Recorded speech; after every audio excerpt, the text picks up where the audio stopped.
everybody. Here I am in my easy chair. I don't know if it's easy, but it's a relaxing chair. For those of you who told me what an idiot I am, the flag is fixed. And I hope that didn't upset anybody. I'm sorry, I just didn't know. I never was in the service, but I try and fly the flag as much as I possibly can. I hope you enjoy this one, and I'll show you what I've been getting done. Okay, gang, I have the crossing roughed in. I obviously do not have the tunnel roughed in, but the crossing itself is roughed in, and I have it working. So I will show you that in just a minute. Now the sensor is right here on both tracks, and I think you can see the crossing gate. And I don't want to hear any baloney about how fast the crossing gates go down, because it doesn't bother me. If it bothers you, please don't look at it, and please don't complain about it. So we're going to run the locomotive through there and see how it works.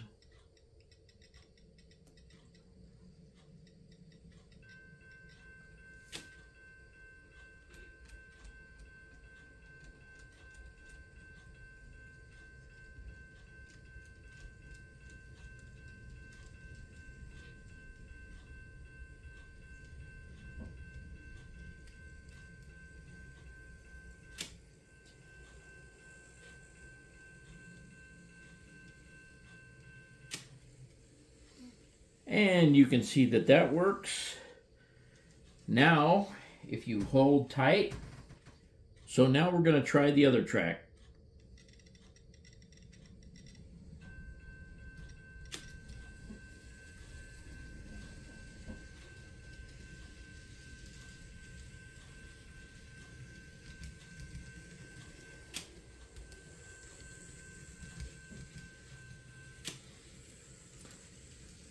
And when I had this in place before, and I'm going to put this throttle down, when I had this in place before, I don't think I understood that the sensors have to go in a certain direction. In other words, the wires have to come out facing the direction of the gates. Because if they don't, because there's actually two sensors in each one of those sensors. One faces this up at this angle, and one faces up at that angle. That way it knows which way the train is coming into the crossing. So I didn't know that before. I think that's why I couldn't get it to detect come in the opposite direction. But it seems to be working fine now, and I think everything is hunky-dory.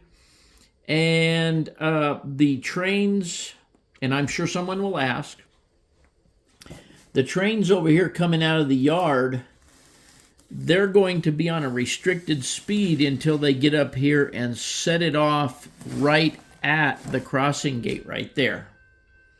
They will have to stop there, wait for the crossing gate to go down, and then proceed. So it's working. You can see the track's not down flat. It's not level. It's not anything. That is what I'm going to start working on right now. And then I'm going to get some cardboard, and I'm going to rough in a small tunnel there. This is the Bush underpass. And when you put it over here, it's grossly small. It's like it's only a one-lane underpass. No good. So I'll be roughing in something to make it work for myself. So I'm going to work on getting the track back level, ballasting the track back once I make sure that once I get the track level that it works again. By the way, one thing I think I'm going to do, I'm going to lift the track and I'm going to just punch a hole under there, and I'm just going to shove the excess wire down through the hole just to get rid of it. I think that's the best way to handle it, and we'll go from there, and I'll show you guys when I get it back to normal. Okay, everybody. I did get some plaster in where it belongs over here.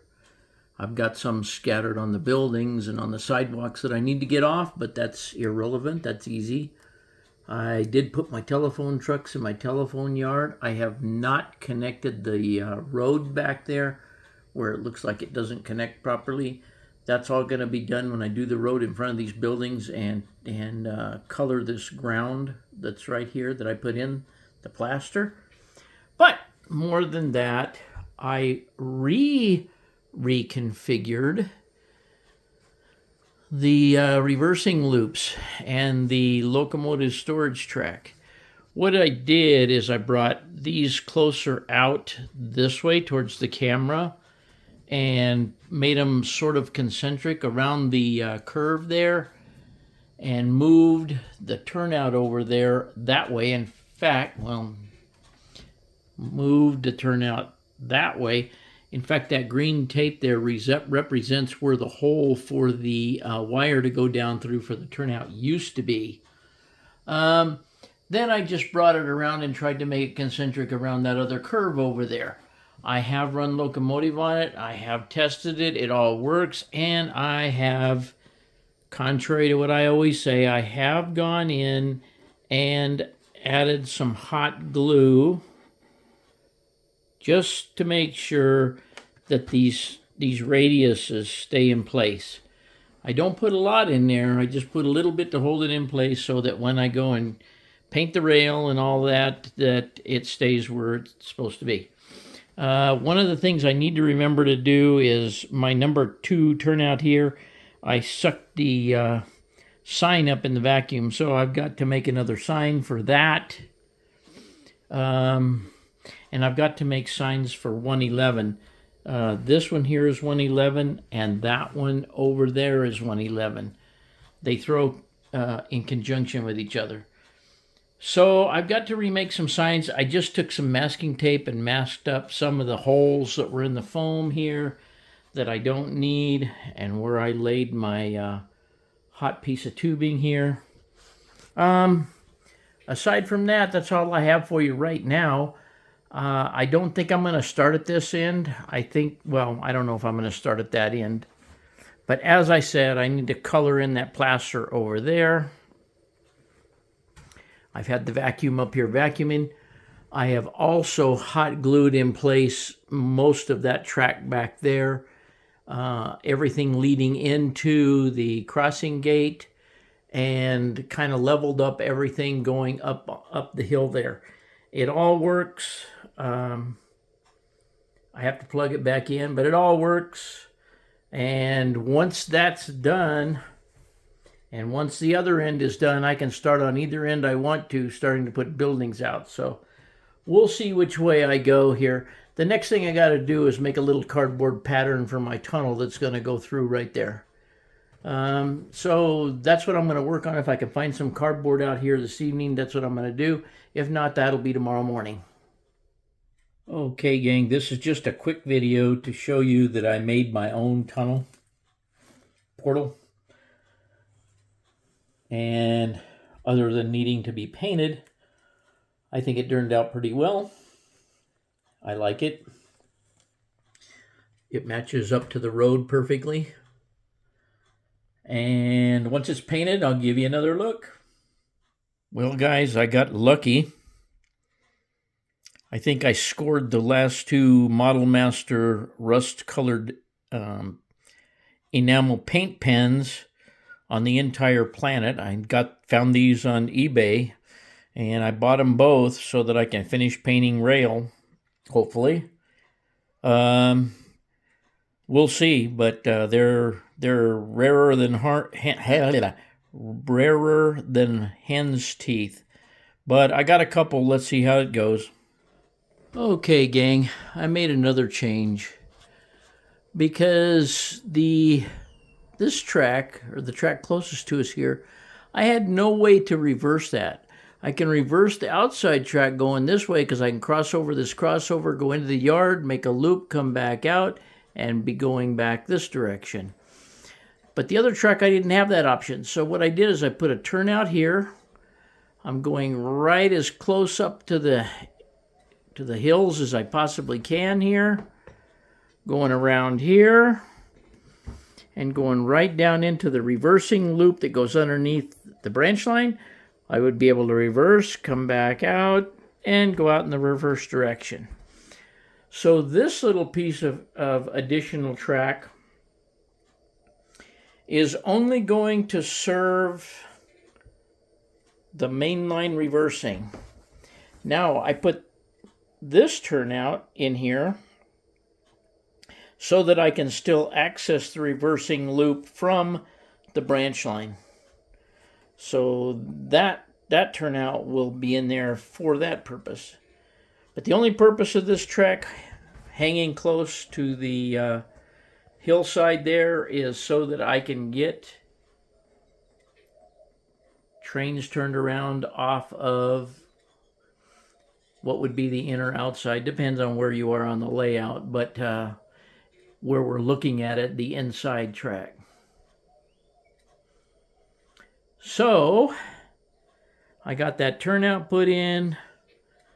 I got some rail painted. Now let me go down and show you what rail I got painted. I got rail painted here as well. It was all done and ready to put ballast on, but as you can see, I have some wiring for the detectors sticking out, and I've got to tuck that all in. Then I can hot glue that in place temporarily so that I can continue.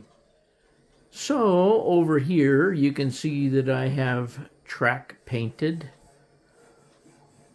Well, a certain part of it painted, but the main line painted all the way around the curve and most of the way down there, and I think I'll just give up painting that. I don't think anybody's going to be looking back there very much. But this track is painted so I could actually start ballasting this track at least up to the little yard here. The staging yard. Mainline sidings is what I mean to say. So that's part of what I have gotten done today.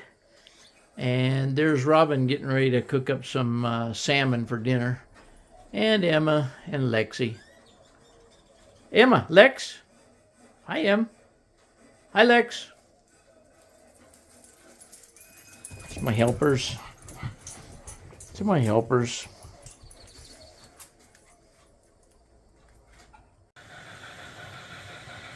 Okay, everybody. Here's how the road crossing turned out. I'm really liking it. It blended in nicely. And it works. So we'll check that out when the trains get around.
Okay, here's another area that I more or less finished up. I'm going to put some people out and stuff, and I've got some ground cover and stuff that I need to get up off the sidewalk over there and that kind of stuff.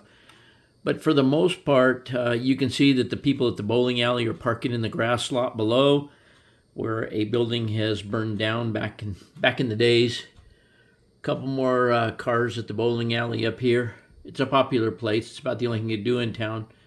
And you can see that I put a car and a Safeway truck out there.